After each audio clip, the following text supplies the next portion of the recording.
Hi Daniel, it's Randy here from Randy Cycle Service, and I just wanted to show your Honda GL500 engine running.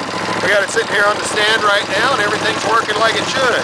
Got it running on the left cylinder now. As you know, we had a compression issue. We've got 160 pounds of compression now on the left side, same as the right, so that's all taken care of.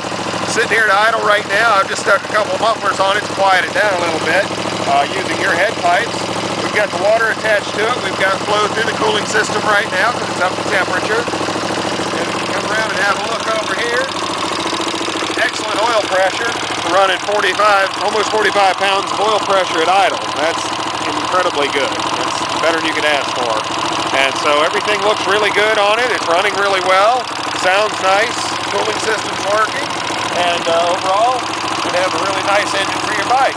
Got it all resealed, everything gasket-wise, adjusted the valves, went through, cleaned out all the sludge that was in the bottom end, and rebuilt the carburetor. So got everything looking really good now.